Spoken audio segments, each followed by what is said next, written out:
Bon dimanche matin. Ça fait plaisir ce matin de pouvoir participer à l'introduction du culte. J'avais à cœur ce matin de vous présenter dans le livre des Psaumes un passage dans le chapitre 32, pour ceux qui veulent suivre. Donc, c'est un cantique de David. Donc, heureux celui à qui la transgression est remise, à qui le péché est pardonné. Heureux l'homme à qui l'Éternel n'impute pas d'iniquité et dans l'esprit duquel il n'y a point de fraude.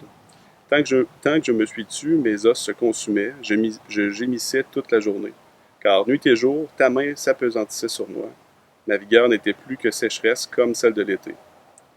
Je t'ai fait connaître mon péché, je n'ai pas caché mon iniquité. J'ai dit, j'avouerai mes transgressions à l'Éternel, et tu as effacé la peine de mon péché. Qu'ainsi tout homme pieux te prie au temps convenable.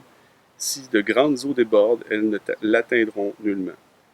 Tu es un assise pour moi, tu me garantis de la détresse, tu m'entoures de chants de délivrance.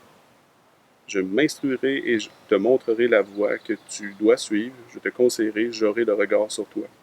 Ne soyez pas comme un cheval ou un mulet sans intelligence. On les bride avec un frein et un mors, dont on est les porcs, afin qu'ils ne s'approchent point de toi. Beaucoup de douleurs sont la part du méchant, mais celui qui se confie en l'Éternel est environné de sa grâce. Juste, réjouissez-vous en l'Éternel et soyez dans l'allégresse. Poussez des cris de joie, vous tous qui êtes droits de cœur. Donc, frères et sœurs, ça me fait plaisir de vous introduire aux chants qui vont suivre. Bon dimanche.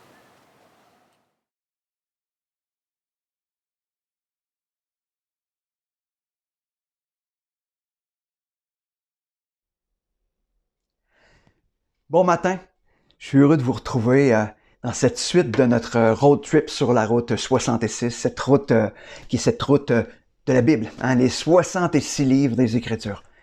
C'est tout un défi, vous avez vu, à chaque semaine, on passe au travers d'un livre, ou du moins une partie du livre. On n'aura jamais la prétention de passer au travers l'ensemble du contenu du livre, mais on essaie de survoler chacun des livres des Écritures, et aujourd'hui, on est rendu dans le livre de Josué. Et ça me fait penser un petit peu, quand on fait un voyage, je ne sais pas si vous êtes comme ça, mais quand on part en voyage, souvent il y a un moment dans ce voyage, si on le planifie à l'avance, qu'on voit comme étant le summum ou le pic de notre temps de voyage, en se disant « Hey, ça, ce moment-là, j'ai vraiment hâte. À travers tout le temps que je vais être en vacances, ce moment-là, j'ai vraiment, mais vraiment hâte que ça se produise. » Et je me souviens, l'année passée, j'étais allé dans le sud. Et un de ces moments, où je dirais le moment qui était pour moi un moment, peut-être on dit, c'est le moment important dans toutes mes vacances, mais j'étais dans le sud pendant 2 semaines. Je devais aller rencontrer un ami. Un ami que je m'étais fait depuis l'année d'avant, un ami qui était un frère aussi, qui m'avait invité à aller chez eux, dans sa famille, dans sa ville. Et il voulait me faire vivre comme lui vit. Donc, manger à sa table, visiter, me promener dans les rues, voir comment tout ça se produit. Et pour moi, c'était vraiment un moment wow! J'avais vraiment hâte, mais en même temps un petit peu d'appréhension, parce que on ne sait pas comment on va réagir, on ne sait pas qu'est-ce qui va se passer, c'est de l'inconnu. Mais en même temps, une excitation. Et je dois vous dire qu'on a eu un moment, moi et mon épouse, un moment vraiment merveilleux avec sa famille, avec ce frère précieux pour moi. On continue toujours à entretenir cette relation-là ensemble, mais c'était vraiment un moment important.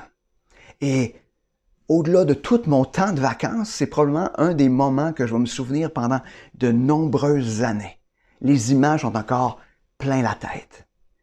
Et quand on arrive ce matin dans le livre de Josué, on est un petit peu au même endroit. On vient de passer les 5 premiers livres du Pentateuque, on est là, on a vu tout, Dieu qui se révèle, comment il se révèle à travers le fait qu'il est un Dieu créateur, puissant, un Dieu de relation, un Dieu fidèle dans sa promesse. On a vu ça, on a vu aussi toutes les lois, toutes les règles sont établies. On a vu aussi la semaine dernière comment il y a eu tout ce détour, ce voyage inutile où on tourne à gauche, à droite. Et ce matin, on arrive à ce moment qui est le pic. Le moment où il va avoir cette entrée dans la promesse. Ce moment où ce qui était promis va arriver pour vrai. Et là, on peut presque s'imaginer à ce moment-là que tout le peuple qui imaginait erre dans le désert depuis 40 ans, ils sont là puis ils se disent « Wow! Hey! Ça arrive pour vrai, là! » Peut-être qu'ils n'ont pas erré eux autres pendant 40 ans, mais il y en a là-dedans qui ont erré plus que 40 ans déjà parce qu'ils étaient jeunes. Et on sait que tous sont décédés, mais il y en a qui ont erré, puis là, ils attendent ce moment important. Et Josué, qui est maintenant à la tête parce que Moïse est décédé, et là, on arrive à ce moment qui va être l'entrée dans la promesse. Et c'est un moment tellement important. Et donc, ce matin,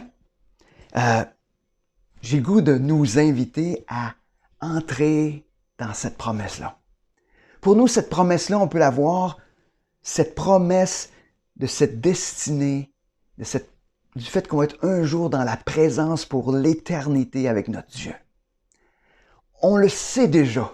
On le sait déjà qu'on va pouvoir le vivre. On peut déjà s'imaginer tout ce qui est devant nous, mais on n'est pas encore rendu là. On n'est pas encore rendu. Mais il y a un jour, on sait qu'on va se retrouver là. Mais d'ici là, comment ça va se passer? D'ici là, comment on va s'approprier par la foi cette promesse? D'ici là, qu'est-ce que c'est marcher? Marcher dans cette promesse que Dieu met devant nous. Donc, avant d'aller plus loin ce matin, on va se tourner vers ce Dieu qui, on a vu, qui était fidèle à ce qu'il promet, mais aujourd'hui, on va voir le résultat de sa fidélité à ce qu'il promet. Prions. Seigneur Dieu, ce matin, on est dans la joie. On est dans la joie parce que on est un petit peu fébrile, un petit peu comme le peuple d'Israël devrait l'être. Il était sûrement beaucoup plus que nous, mais sur le point d'entrer dans cette promesse. Cette terre que tu avais promis depuis des dizaines et des centaines d'années. Seigneur, à ce moment-là, dans ce texte qu'on va voir aujourd'hui, tu rouvres les portes. Tu lui donnes accès. Et Seigneur, permets qu'à travers ce texte qu'on va voir ce matin, permets que nous, on puisse aussi apprendre à marcher dans cette promesse qui est pour nous. Qu'on puisse aussi apprendre à se réjouir de cette promesse-là. Et aussi apprendre à réaliser la grandeur de cette promesse-là que tu as aussi pour nous. Qui n'est pas de rentrer dans une terre promise, mais cette assurance pour nous, les enfants de Dieu, qu'un jour on va être dans ta présence. Mais que d'ici là, on peut déjà goûter à ta présence et à ton intimité avec toi. Merci Seigneur. Conduis-nous ce matin. Amen.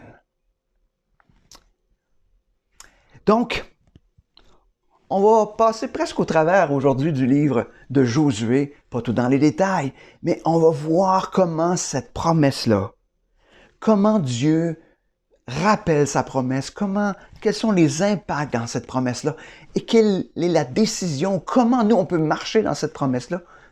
Alors, quoi de mieux que de commencer au début, premier chapitre, dans le livre de Josué, au verset 1 du chapitre 1. Ça nous dit, après la mort de Moïse, serviteur de l'Éternel. L'Éternel dit à Josué, fils de Nun, serviteur de Moïse, Moïse, mon serviteur, est mort. Maintenant, lève-toi, passe ce Jourdain, toi et tout ce peuple, pour entrer dans le pays que je donne aux enfants d'Israël. Tout lieu que foulera la plante de votre pied, je vous le donne, comme je l'ai dit à Moïse. Vous aurez pour territoire depuis le désert et le Liban jusqu'au grand fleuve, le fleuve de l'Euphrate, tout le pays des Étiens, et jusqu'à la grande mer vers le soleil couchant. Nul ne tiendra devant toi. Tant que tu vivras, je serai avec toi, comme j'ai été avec Moïse. Je ne te délaisserai point, je ne t'abandonnerai point. Wow! Voici maintenant le moment de l'accomplissement de la promesse. Dieu vient rassurer Josué. On peut comprendre, hein, Josué, il a à mettre des grosses chaussures. Moïse, qui a dirigé le peuple pendant plus de 40 ans, il était celui qui les a fait sortir d'Égypte. Celui qui les a entendus dans toute leur réprimande et dans tout le chiolage, comme on pourrait dire. Celui qui a intercédé auprès de Dieu. Celui qui est allé dans la présence de Dieu, que son visage était transformé. Et là, Josué, parce que Moïse est mort, Josué a la responsabilité de faire entrer le peuple maintenant dans cette terre promise. Mais regardons s'il y a des éléments intéressants dans la promesse et qu'est-ce qu'il dit à Josué. Premièrement, il dit, personne ne pourra s'opposer à lui. Personne ne va pouvoir s'opposer à toi, Josué. Aucun ennemi va être assez fort. Pas à cause de lui, mais parce que Dieu est avec lui. Il est en train de dire, sois pas dans la crainte. Il n'y a aucun ennemi qui pourra te mettre en déroute. Il lui dit, je vais être avec toi de la même manière aussi que j'étais avec Moïse. C'est une certitude pour Josué, ce qu'il n'avait pas connu jusqu'à maintenant, mais une certitude pour Josué que Dieu va être avec lui constamment. Wow! Il rajoute en disant, non seulement ça, mais il dit, je ne te délaisserai point. C'est vraiment en train de dire, je vais toujours être près de toi. Je ne partirai pas à gauche pendant un certain temps pour te laisser aller. Non, je ne vais pas te délaisser. Je vais toujours être à côté de toi. À chaque moment, à chaque instant, sache que je vais être là. Et il termine en disant, je ne t'abandonnerai point. Dieu ne l'abandonnera jamais. Je ne sais pas si vous vous arrêtez à cela, mais ça ressemble drôlement à la promesse que Dieu nous fait. Du fait que l'ennemi ne sera jamais plus fort que nous, parce que Dieu est là avec nous. Dieu va être constamment présent avec nous. Dieu ne nous délaissera pas. Dieu ne nous abandonnera pas. Le jour qu'on a accepté Christ comme notre Sauveur, ça a été scellé. Dieu ne nous abandonnera pas. Et ça me fait penser à un texte qu'on trouve dans le Nouveau Testament, Romains 8, verset 37. Ça nous dit, « Mais dans toutes ces choses, nous sommes plus que vainqueurs par celui qui nous a aimés. » On parle de la victoire. Car j'ai l'assurance que ni la mort, ni la vie, ni les anges, ni les dominations, ni les choses présentes, ni les choses à venir, ni la puissance, ni la hauteur, ni la profondeur, ni aucune créature ne pourra nous séparer de l'amour de Dieu manifesté en Jésus-Christ, notre Seigneur. Rien ne va nous séparer de l'amour de Christ. Rien ne va nous séparer de l'amour de Dieu. Christ étant le sceau de cet amour-là. Lui qui est mort à la croix à notre place, par amour. Imaginez, cette promesse qui a été faite à Josué trouve sa résonance dans le Nouveau Testament pour toi et moi. Nous aussi, on a cette assurance-là qu'on ne sera pas abandonné, délaissé par Dieu. Donc, nous aussi, sur ce cheminement, sur cette marche vers le jour où on sera dans la présence de notre Dieu, on a cette assurance-là. Est-ce qu'on le réalise? Est-ce qu'on le réalise pleinement que Dieu ne nous abandonne pas? Wow! Quand on continue dans le texte de Josué, du livre de Josué, on découvre que la promesse de Dieu, c'est une promesse qui transforme des vies, qui transforme des situations. La promesse de Dieu n'est pas banale, n'est pas sans effet, elle transforme. Première personne on lit dans le texte qui a été transformée, c'est dans juste quelques versets. Le verset suivant, on le voit avec Josué. Verset 6, ça nous dit dans le chapitre 1, « Fortifie-toi et prends courage, car c'est toi qui mettras ce peuple en possession du pays que j'ai juré à leur père de leur donner.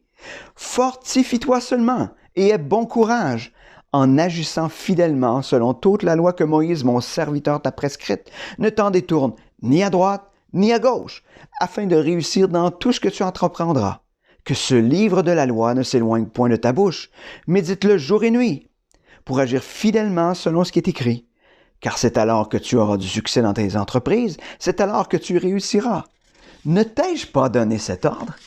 Fortifie-toi et prends courage. Ne t'effraie point et ne t'épouvante point. Car l'Éternel ton Dieu est avec toi dans tout ce que tu entreprendras. » Wow! Josué, le serviteur de Moïse, imaginez, parce qu'il était le serviteur de Moïse, devient maintenant l'instrument de Dieu pour l'appropriation de la promesse. C'est intéressant. À 3 reprises, puis il l'avait dit même auparavant, il dit, parce que quand on regarde à la fin de Deutéronome, on le voit, la même chose. Il dit, « Fortifie-toi et prends courage. » Seulement, Il dit, fais ça seulement. La seule chose que je te demande, c'est fortifie-toi et prends courage. Est-ce que c'est par ses propres efforts? Non. Comment peut-on se fortifier et prendre courage par nos propres efforts? C'est une chose impossible. C'est une chose impossible pour lui, puis c'est une chose impossible pour nous. Et il donne en même temps un certain conseil ou une certaine manière, on pourrait dire, de pouvoir être fortifié et de prendre courage en s'appuyant sur le livre de la loi. Imaginez, il y avait juste les 5 premiers livres qu'on a vus. Hein? Genèse, Exode, Lévitique, Nombre, Deutéronome. C'est ce que, puis probablement même pas totalement en Deutéronome. Imaginez, il y a seulement ces livres-là. Puis il dit, appuie-toi là-dessus. Avec ça, là, lis ça. Rappelle-toi. Pourquoi?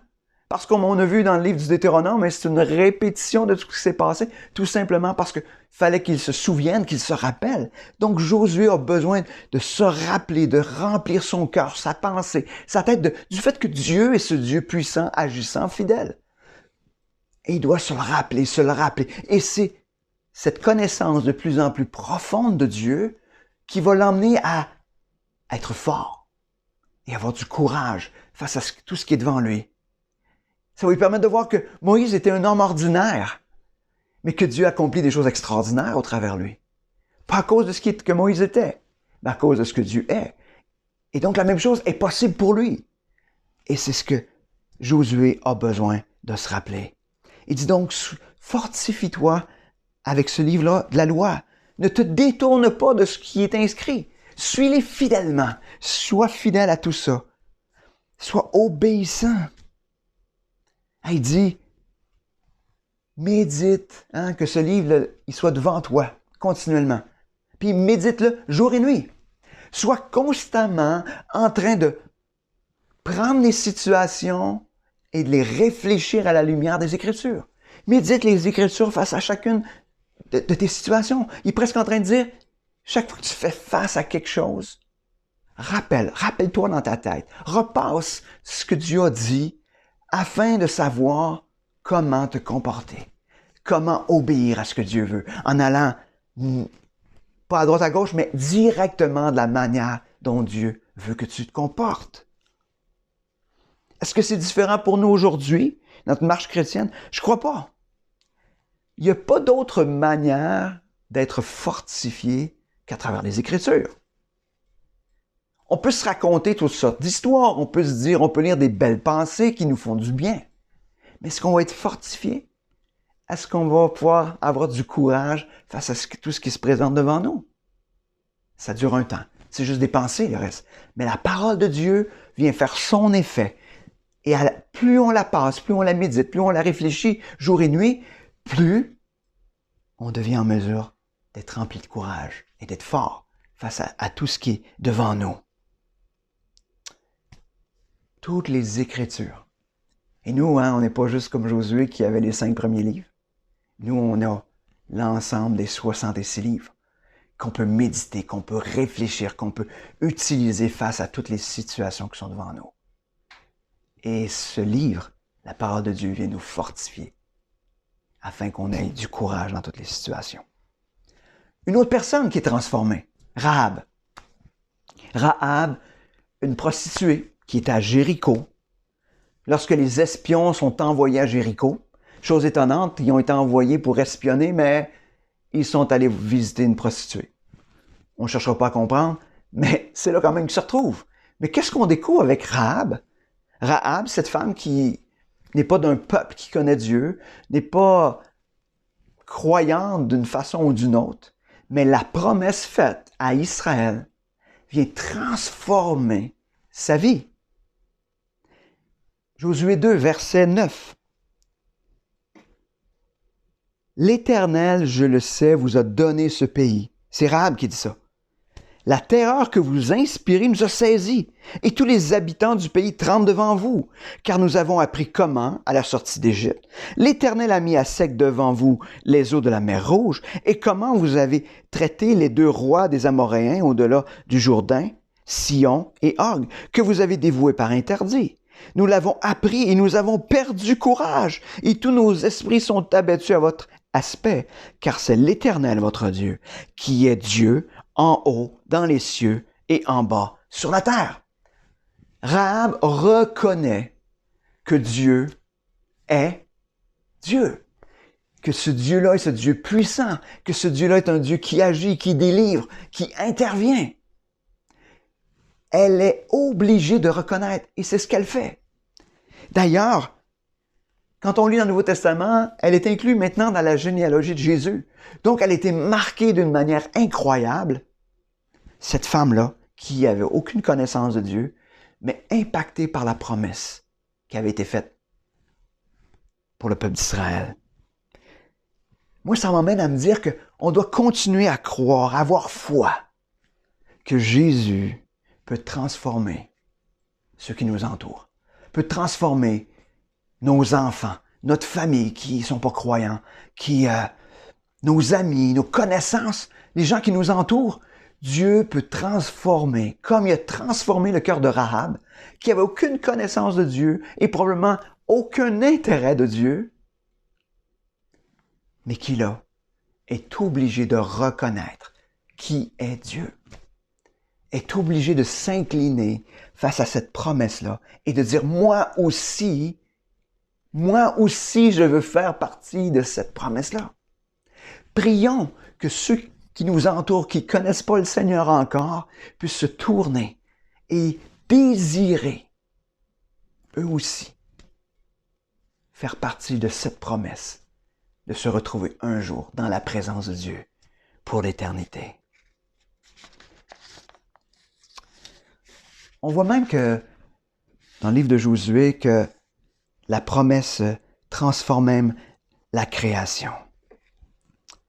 On retrouve, ça nous dit, verset 11, « Voici l'arche de l'alliance du Seigneur de toute la terre. Il va passer devant vous et devant le Jourdain. » Là, on se retrouve, peut-être juste nous mettre en contexte, on se retrouve, les espions sont revenus et là, ils vont rentrer dans la terre promise et ils ont traversé le Jourdain. Donc, c'est là qu'on se retrouve. Donc, voici l'arche de l'alliance du Seigneur de toute la terre, va passer devant vous dans le Jourdain. Maintenant, prenez 12 hommes parmi les tribus d'Israël, un homme de chaque tribu. Et dès que les sacrificateurs qui portent l'arche de l'Éternel, le Seigneur de toute la terre, poseront la plante des pieds dans les eaux du Jourdain, les eaux du Jourdain seront coupées, les eaux qui descendent d'en haut, et elles s'arrêteront en un monceau.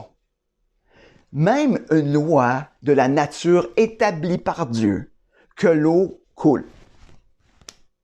Hein? C'est normal que l'eau coule dans une rivière. Que l'eau coule. Dieu, dans sa promesse, ou sa promesse vient même transformer ou modifier les lois que Dieu lui-même a établies. Dieu est prêt à suspendre les lois de la nature qu'il a établi, comme je vous dis, tout simplement pour l'accomplissement de sa promesse. Dieu n'est pas dérangé de suspendre ces lois que lui-même a établies pour pouvoir accomplir sa promesse. Si Dieu est prêt à suspendre ces lois que lui-même établit pour accomplir sa promesse, je pense qu'on n'a pas besoin d'être dans la crainte. On n'a pas besoin d'être dans la crainte. Parce que si Dieu est prêt à faire ça, tout ce qui est humainement impensable, tout ce qui est humainement incroyable, Dieu, dans sa promesse, peut le faire. Est-ce que ça nous rassure? Est-ce que ça ne devrait pas nous rassurer? Ce qui est intéressant, il faut quand même accepter, un peu comme quand ils ont traversé la mer Rouge, de mettre un premier pas, dans ce cas-ci le Jourdain. Un premier pas, il faut accepter de se mouiller un peu les pieds. Et de se mouiller un peu les pieds, c'est d'avoir foi dans cette promesse-là. Quand Dieu promet quelque chose, peu importe que humainement ça te semble impossible, il faut être prêt à faire un premier pas de foi. Puis dire, oui Seigneur, je vais de l'avant. Et Dieu, comme on l'a vu là, il est intervenu d'une manière incroyable afin que tout le peuple puisse passer à sec la rivière du Jourdain. Il monte un mur d'eau imaginé d'un côté. Dieu est prêt à le faire là. Il est prêt encore à le faire aujourd'hui. Il nous demande juste d'avoir assez de foi qui n'est pas grand-chose, de mettre un pied dans l'eau. Juste mouiller nos pieds. Pas de se noyer. Il dit, mets au moins le pied dans l'eau. Est-ce que tu es prêt ce matin à mettre ce premier pied-là dans l'eau, par la foi, afin de voir Dieu agir et transformer des situations qui te semblent peut-être impossibles avec tes enfants, avec ta famille, avec les gens qui t'entourent, des situations que tu ne crois pas possibles, des situations où, au niveau de la santé, au niveau de plein de choses. Est-ce que tu es prête à faire confiance en Dieu?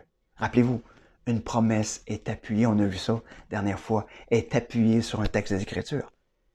Une promesse sur laquelle on s'appuie par la foi, c'est pas une folie ou un désir du cœur. C'est Dieu qui nous a parlé, qui nous a convaincus, qui était pour intervenir. Et il va prendre tous les moyens pour accomplir sa promesse. Et c'est ce qu'on voit. Mais en même temps, la promesse nous emmène à prendre au sérieux le péché. Et ça, c'est l'autre pendant. On voit dans certaines situations qu'on va regarder dans le texte ce matin qui est devant nous, là, dans le livre de Josué, mais on voit que Dieu nous interpelle à travers ce texte-là à prendre au sérieux tout ce qui concerne le péché, à voir le péché de la même manière que Dieu le voit. Dans Josué 5, Dieu rappelle à Josué qu'il est un Dieu qui est saint, qu'on ne doit pas prendre le péché à la légère. Verset 13. Comme Josué, dans le chapitre 5 donc de Josué, verset 13, comme Josué était près de Jéricho, il leva les yeux, regarda, voici un homme se tenait debout devant lui, son épée nue dans la main. Il alla vers lui et lui dit, es-tu des nôtres ou de nos ennemis?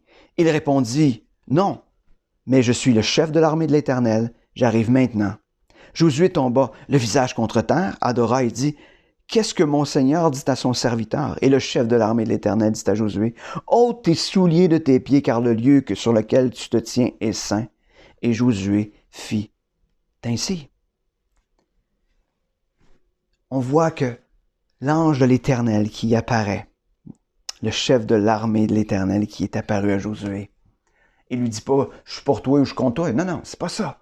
Ce qu'il voulait qu'il sache, c'est que ce lieu est un lieu saint. Un lieu saint, ça veut dire exempt de péché, où la gloire de Dieu est là. Donc, dans la présence de Dieu, il ne va y avoir rien de souillé qui s'y trouve. C'est pour ça qu'il dit, enlève tes souliers. Viens pas souiller le sol de cette terre sainte. Nous, on ne parle pas de cet aspect-là, mais qui est réalisé, c'est que dans la présence de Dieu, qu'on a besoin de réaliser, que dans la présence de Dieu, il n'y a rien d'impur. Il n'y a pas de péché qui peut être dans sa présence. Quand on continue, on lit la prise de Jéricho. Ça semble même, cette prise de Jéricho-là, inacceptable à nos yeux, occidentale de 2020. Parce que ce qu'on voit, c'est que tout le peuple, ou tous les citoyens de Jéricho sont détruits. Josué 6, verset 20, ça nous dit, « Le peuple poussa des cris, et les sacrificateurs sonnèrent des trompettes. Lorsque le peuple entendit le son de la trompette, il poussa de grands cris. Et la muraille s'écroula. Le peuple monta dans la ville, chacun devant soi. Ils s'emparèrent de la ville et dévouèrent par interdit, au fil de l'épée, tout ce qui était dans la ville, hommes, femmes, enfants et vieillards, jusqu'aux bœufs, aux brebis et aux ânes. Tout a été mis à mort. Ça semble inacceptable, incroyable.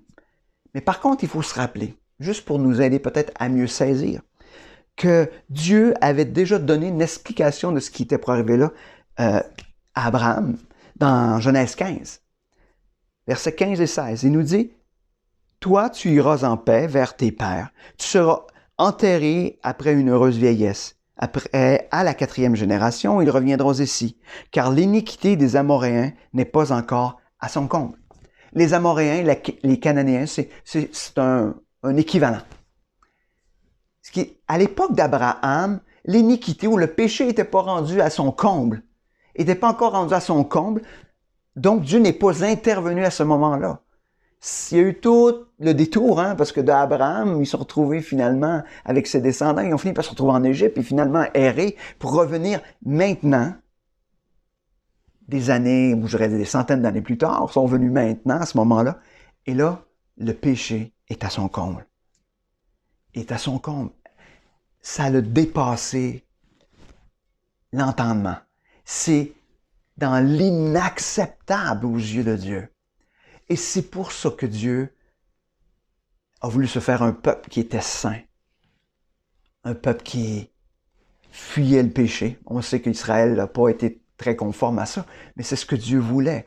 Et l'iniquité des Cananéens était à leur comble. Et Dieu demandait de les vouer par interdit, c'est-à-dire de les détruire, de tout mettre à mort. C'était rendu à ce moment-là, pour les Cananéens, le jour du jugement qui avait sonné. Dieu avait été patient pendant toutes ces années-là. Et maintenant, la patience de Dieu était à son terme. Pourquoi? Parce que le péché n'a pas sa place dans la présence de Dieu, n'a pas sa place dans la promesse de Dieu que Dieu a pour nous. Tournons dans Josué 7. Intéressant. Un texte qu'on connaît, mais on trouve un exemple frappant même pour nous aujourd'hui de toutes ces étapes qui conduisent au péché. Jéricho avait été pris et là, ils sont attaqués à la ville de Haï. Et finalement, un petit groupe, c'est la défaite. Et pourquoi? Parce que quelqu'un avait péché et celui qui avait péché, c'était Akan. Donc, Josué 7, verset 20. Akan répondit à Josué et dit, « Il est vrai que j'ai péché contre l'Éternel, le Dieu d'Israël, et voici ce que j'ai fait. J'ai vu dans le butin un beau manteau de Shinéar, 200 cycles d'argent et un lingot d'or du poids de 50 cycles. Je les ai convoités, je les ai pris. Ils sont cachés dans la terre au milieu de ma tente et l'argent est dessous. » Toutes les étapes du péché. C'est les mêmes étapes que Akan a passé au travers, c'est les mêmes étapes. Nous, quand on pêche, c'est la même affaire. J'ai vu. J'ai convoité. J'ai pris. Et j'ai caché. J'ai vu, j'ai convoité, j'ai pris et j'ai caché. Rappelez-vous, chaque fois que vous péchez, c'est les mêmes étapes. C'est un rappel aussi de la chute dans Genèse 3. Tout commence par un regard. Et on pourrait même dire pas juste un petit regard, parce que ça passe vis-à-vis les yeux, un regard où on s'arrête. Donc ça commence par les yeux. Après ça va dans le cœur. Parce qu'on commence à croire que ce péché-là, ça va faire du bien, ça va être le fun. On commence à croire dans le cœur que ça sera pas si pire que ça. C'est un petit péché de rien tout petit. On dit, ça sera pas grave, ça sera pas grave. Mais non, c'est pas grave. On se dit, c'est pas grave, c'est rien, non, il n'y a rien là. Mais finalement, on pêche, on le prend. Puis c'était pas grave. Et qu'est-ce qui se passe après? On cache. Pourquoi on cache? À cause de la culpabilité, à cause de la honte. C'était pas grave, c'était pas si grave que ça. Comment ça fait que c'est pas si grave que ça, puis que je vis dans la culpabilité et la honte? Parce que c'était un péché. Et j'étais en train d'offenser mon Dieu. J'étais en train d'offenser Dieu. J'étais en train de dire, Seigneur, t'es pas assez bon pour tout combler mes affaires. Moi, je vais m'arranger avec mes affaires. Moi, je peux décider de ce qui est bon, de ce qui est mal. On finit toujours par le cacher. Et dans son cas, avec Akan, ça a été la mort. Nous, comme enfants de Dieu, ça ne nous conduira pas à la mort, mais ça va nous conduire à cette séparation de l'intimité avec Dieu pendant un temps, tant qu'on ne reviendra pas avec un cœur repentant. Mais rappelez-vous ce cycle-là, dans Josué 7, ce cycle du péché. Est-ce que ça vous rappelle quelque chose de personnel? Retournons avec un cœur repentant, parce que le péché, c'est sérieux. On voit aussi par la suite que Dieu est un Dieu qui garde ses promesses. C'est intéressant. Dans la suite du livre de Josué, on va retrouver 9 chapitres de description géographique du territoire. Ça nous tente vraiment de passer par-dessus. Parce qu'on est là, on a l'impression d'avoir un Google Map qui est en train de nous décrire, puis tout ça. Puis peut-être qu'on devrait prendre la carte, justement, quand on lit. Ça nous permettrait de voir peut-être autre chose. Mais dans les faits, cette description-là est tout simplement en train de nous montrer d'une manière tangible que Dieu garde sa promesse. C'est comme si Dieu, après un voyage, où il a tout noté les indications, prenait une carte, puis il rouvrait la carte. Puis il est en train de tout dévoiler dans les détails ce qui était pour eux, ce qui était cette promesse-là. C'est comme si Dieu déroulait une grande carte. Il disait, « Hey, regarde, je vous ai donné ce territoire-là. Regarde, je suis intervenu là. Regarde, j'ai fait ça là. » C'est un rappel. Cette énumération qui semble interminable quand on lit est dans les faits, à chaque fois, à chaque détail, un rappel que Dieu est un Dieu qui tient sa promesse. Est-ce qu'on le croit? Même quand les choses tardent. Les choses ont tardé dans l'accomplissement de cette promesse-là. Mais est-ce qu'on croit nous aussi que Dieu tient et garde sa promesse jusqu'au bout, puis qu'il va l'accomplir? Peu importe. Est-ce qu'on le croit? Est-ce qu'on le croit? Qu'est-ce qu'on pourrait conclure ou qu'est-ce qu'on pourrait retenir à la fin de cette étape de notre road trip sur la route 66, cette étape qui est le livre de Josué? On pourrait se rappeler premièrement que toute la promesse est accomplie pleinement en Jésus. La promesse d'être dans la présence de Dieu pour l'éternité est accomplie en Jésus. Puis elle nous oblige aussi en même temps à marcher par la foi, rejetant le péché. Hébreux 11, verset 30 nous dit, c'est par la foi que les murailles de Jéricho tombèrent. Après qu'on en eut fait le tour pendant 7 jours, c'est par la foi que Rahab, la prostituée, ne périt pas avec le rebelle, parce qu'elle avait reçu les espions avec bienveillance. C'est par la foi, c'est par la foi. Hébreux 12, qui vient un peu conclure tout Hébreux 11, où on avait toute l'énumération de ceux qui avaient marché par la foi, de tous ces héros de la foi. Il dit au verset 1, nous donc aussi, puisque nous sommes environnés d'une si grande nuée de témoins, rejetons tout fardeau et le péché qui nous enveloppe si facilement et courons avec persévérance dans la carrière qui nous est ouverte, ayant les regards sur Jésus, qui suscite la foi et l'amène à la perfection. En échange de la joie qui lui était réservée, il a souffert la croix, méprisé l'ignominie, et s'est assis à la droite du trône de Dieu. Considérez en effet celui qui a supporté contre sa personne une telle opposition de la part des pécheurs, afin que vous ne vous lassiez point. L'âme découragée, vous n'avez pas encore résisté jusqu'au sang en luttant contre le péché. Nous sommes appelés. Étant donné il y a cette nuée de témoins qui ont goûté à la promesse de loin, qui l'ont saluée et qui attendaient la promesse ultime qui était Jésus, qui n'était pas la terre promise, mais qui était Jésus. Il dit, marche par la foi, rejette le péché. Marche par la foi, rejette le péché. Il dit, vous n'avez même pas encore résisté jusqu'au sang en luttant contre le péché. Souvent, on dit qu'on a lutté, mais il dit, est-ce qu'on lutte jusqu'au sang? Ça veut dire que ça va coûter cher, ça va faire mal. Mais il faut considérer, avoir les regards sur Jésus, celui qui est l'accomplissement ou celui qui permet l'accomplissement de la promesse. Wow! Autre chose qu'on peut retenir dans la conclusion de ce livre. Comme Dieu a dit à Josué, je suis avec toi. Ça pointe sur Jésus qui a dit la même chose à ses disciples et qui l'a dit à nous. Hein? Jésus nous promet la même chose, d'être avec nous chaque jour dans cette marche vers l'accomplissement final qui va se trouver dans l'éternité. Matthieu 28, un texte que j'ai cité souvent. Jésus s'étant approché, leur parlant ainsi, tout pouvoir m'a été donné dans le ciel et sur la terre. Allez, faites de toutes les nations des disciples et baptisant au nom du Père, du Fils et du Saint-Esprit. Et enseignez-leur à observer tout ce que je vous ai prescrit. Et voici, je suis avec vous tous les jours jusqu'à la fin du monde. De la même manière que Dieu a dit qu'il sera Josué avec lui toujours, de la même manière Jésus a dit qu'il sera avec nous tous les jours jusqu'à la fin du monde. Il nous dit, allez, faites des disciples. Faites des disciples. Puis je vais être avec vous. Je vais être avec vous tous les jours jusqu'à la fin du monde. Et quoi de mieux que de conclure ce message avec les dernières paroles ou les paroles de Josué. On va y laisser, comme on dit, les derniers mots dans Josué 24. Verset 14.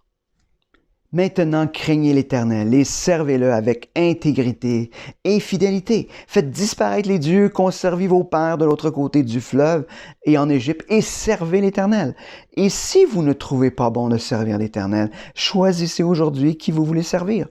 Ou les dieux que servaient vos pères au-delà du fleuve, ou les dieux des Amoréens dans le pays desquels vous habitez. Moi et ma maison, nous servirons l'Éternel. Le peuple répondit et dit, « Loin de nous la pensée d'abandonner l'Éternel et de servir d'autres dieux. » Durant cette marche sur cette terre, en attendant de nous retrouver dans la présence de Dieu pour l'éternité, qu'est-ce qu'à va être notre choix?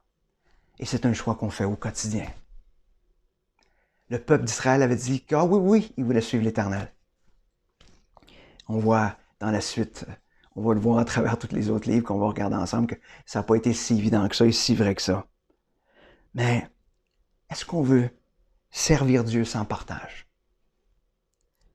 Qu'il soit le centre de notre vie, être obéissant par amour, se remplir de sa vérité qui est la parole.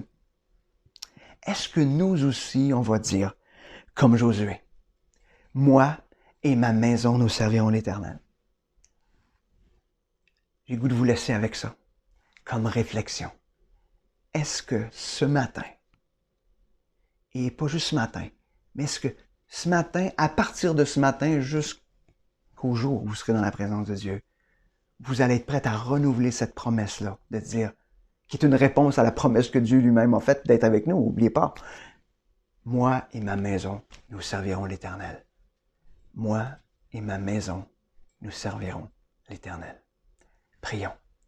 Seigneur Dieu, merci pour ta parole. Merci de nous rappeler cette promesse. Merci aussi de nous rappeler tous les enjeux de cette promesse. Merci de nous rappeler de la saisir par la foi. Et aussi par la foi de lutter contre le péché, de résister face au péché. Seigneur, je te prie pour les frères et sœurs ce matin, afin que tous ensemble, on puisse faire cette déclaration de moi et ma maison, nous servirons l'Éternel. Moi et ma maison, nous servirons l'Éternel. Seigneur, permets que ce soit vrai, non seulement aujourd'hui dans nos vies, mais que ce soit vrai pour le reste de cette vie sur terre, jusqu'au jour où ce que nous pourrons se présenter devant toi et tu nous le diras, rentre dans la joie de ton Maître, bon et fidèle serviteur. Merci Seigneur pour ta parole. Amen.